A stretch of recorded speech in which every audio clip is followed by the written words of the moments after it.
बिस्मिल्लाहिर्रहमानिर्रहीम। अस्सलाम वालेकुम नाज़रीन, क्या आपका कोई मकसद है? क्या आप किसी मकसद के लिए ज़िंदा रह रहे हैं? आप उस मकसद को पाने के लिए कुछ जस्तजू भी कर रहे हैं? क्या आप अपनी मंजिल को अपने करीब देख रहे हैं? ये भी है कि आप मेहनत भी कर रहे हैं लेकिन आपको अपनी मंजिल दिखाई नहीं दे रही। आपके अंदर वो कौन सी कमी है, ऐसी कौन सी खामी है जिसकी वजह से आप अपनी मंजिल की तरफ नहीं जा रहे?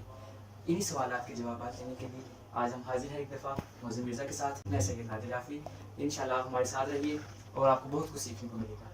जी मौज़ूद। जी, वो लोग जो हैं अपनी कामयाबी की तरफ बढ़ भी रहे होते हैं, उनका कोई मकसद भी होता है लेकिन फिर भी वो नाकाम हो जाते हैं।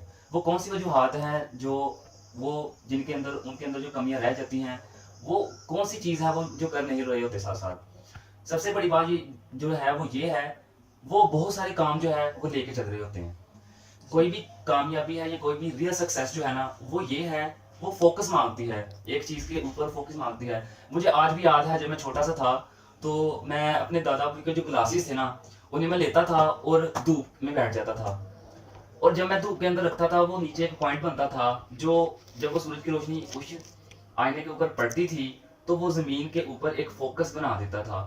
जब हम उसके नीचे कागज़ रखते हैं, कोई भी कागज़ का टुकड़ा रखते हैं, तो उसे जला भी सकता है। मुझे आज भी याद है कि मैं जब उस फोकस के ऊपर, उस पॉइंट के ऊपर अपना हाथ रखता था, तो मुझे थोड़ी सी जलन महसूस होती थी। वो क्या हो रहा था कि वो जो सारी सूरज की रोशनी है, वो एक ही फोकस पे जब जमा हो जाती है तो आग लगती है। इसी तरह इंसान का हाल है कि इंसान जब अपनी सारी एनर्जी उस सूरज की तरह अपनी सारी एनर्जी एक फोकस पे लगा देता है, तो उसे कामयाबी मिलती ही मिलती है, आग लगती ही लगती है। ठीक है।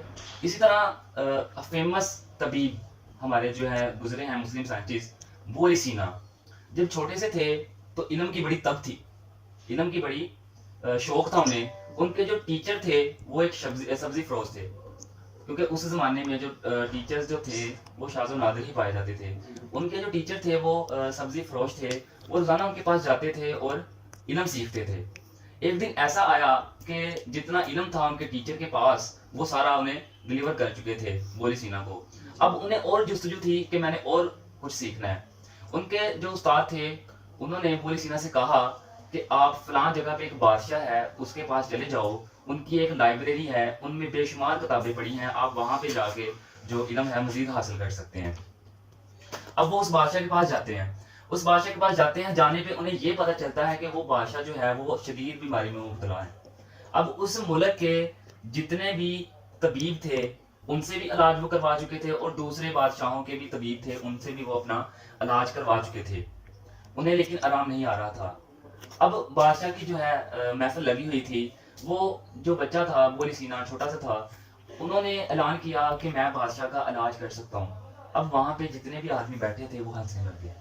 जाहिर सी बात है कि एक छोटा सा बच्चा दावा कर रहा है कि मैं इलाज कर सकता हूँ, इवन के जितने भी तबीब थे बड़े बड़े, उनसे तो इलाज हो नहीं था पा रहा। बात तो हंसने की ही थी ना। जी जी। लेकिन बादशाह को उसकी बात में कुछ सच्चाई नजर आई। अब बादशाह ने कहा ठीक है, लेकिन मेरी एक शर्त है। अब बादशाह उस बच्चे की ये बात सुन के हैरानी में पड़ गया कि आखिर वो कौन सी शर्त है जिसके बदले में ये मेरा इलाज करेगा।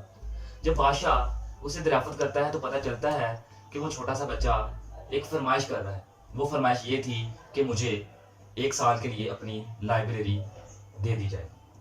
बादशाह उसकी बात ये सुनकर खुश भी हुआ और उसकी बात ये मान भी गया। अब वो जो बच्चा था बादशाह का इलाज करता है और उसे आराम आ जाता है।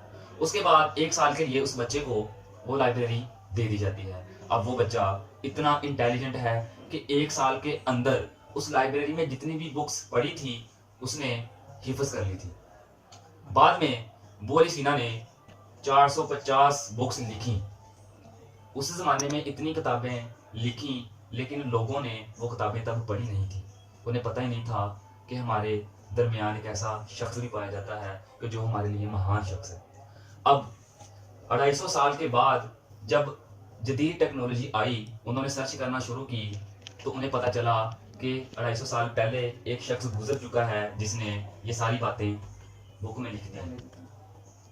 वो थे बोरी सीना, जिन्होंने इतनी किताबें लिखी। लेकिन 250 साल बाद 450 में से सिर्फ उन्हें 200 कुछ बुक्स मिली।